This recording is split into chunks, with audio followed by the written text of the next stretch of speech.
Chapter 2, Regret and Reflection. When the rush became quiet, as the rush of the day slowed to a hum, Samuel sat under the dim light of the street lamp, his guitar resting on his lap. He had just finished his usual songs, offering his gift of music to the passers-by. The usual comfort of his guitar had faded for the moment, replaced by a deep weariness in his bones. With a soft sigh, he leaned back against the cold concrete wall, wrapping his worn coat tighter around himself as the chill of the evening settled in. The city had become his home, but some nights, like tonight, the loneliness pressed in. He closed his eyes, letting the quiet envelop him as he drifted off to sleep right there, under the flickering light. When he sleep, for Samuel, was never just sleep. It was a journey into the past. Samuel's thoughts weren't peaceful that night. They were filled with images of a time long ago, when he was a different man. He was back in his old house, the place where his family had once lived.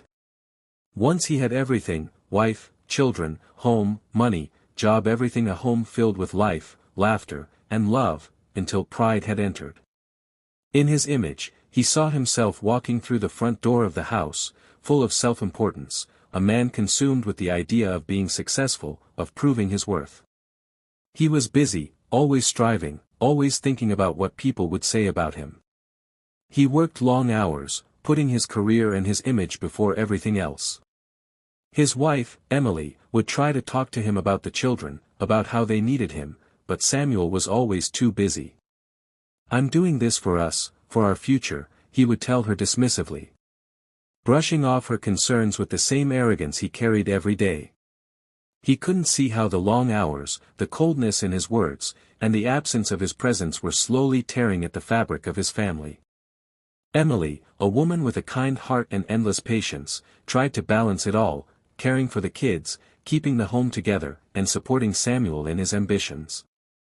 But with every passing year, Samuel became more distant. His pride shielded him from seeing the cracks that had formed in his marriage and his relationship with his children, Noah and Emma. Samuel had been proud, too proud. He wanted more out of life, more success, more recognition, more excitement. He had convinced himself that his family didn't understand his ambitions, that they were holding him back. When he met another woman, Margaret, through his work, he saw her as an escape. Margaret was vibrant, exciting, and free-spirited, everything Samuel thought he wanted. He told himself it wasn't wrong. He deserved to be happy, didn't he? One evening, after another argument with Emily about his late nights and distant behavior, Samuel packed a bag. His pride wouldn't let him admit he was wrong, wouldn't let him see the damage he was about to cause. He left the house without looking back, ignoring the sound of Emily's sobs and the cries. He moved in with Margaret, telling himself it was for the best. At first, life with her seemed like the freedom he had always wanted. But it didn't take long for the cracks to show.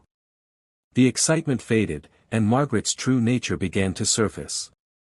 She was selfish, demanding, and cared little for Samuel's well-being. Still, he stayed, too ashamed to admit his mistake and too stubborn to go back. Samuel's life with Margaret spiraled out of control.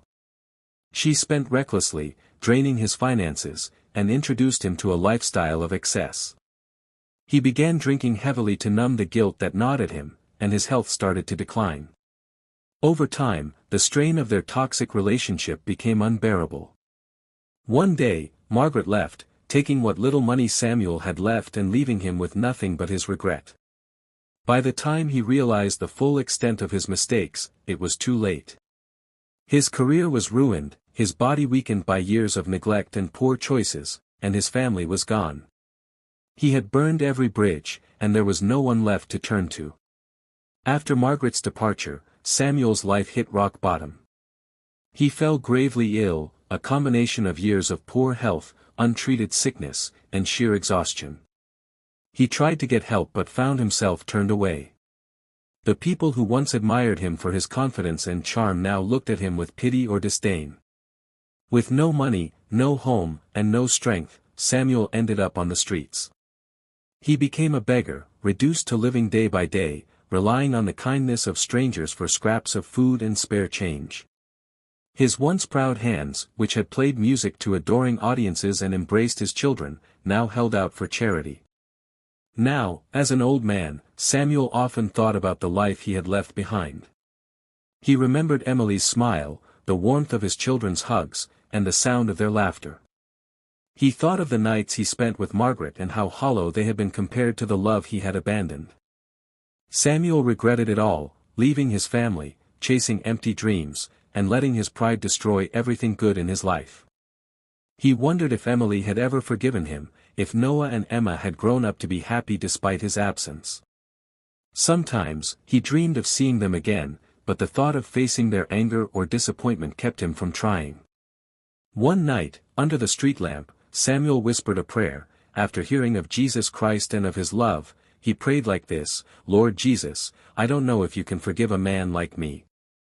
I've made so many mistakes, hurt so many people. I abandoned my family, and I let my pride ruin my life.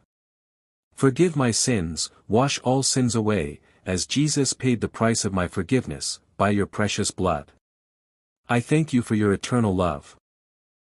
As he finished, Samuel took a deep breath, the cool night air filling his lungs. He felt the weight of his regrets pressing down on him, but he also felt a flicker of something else: hope. He felt as a changed man, with a fresh peaceful heart. That was his life's turning point.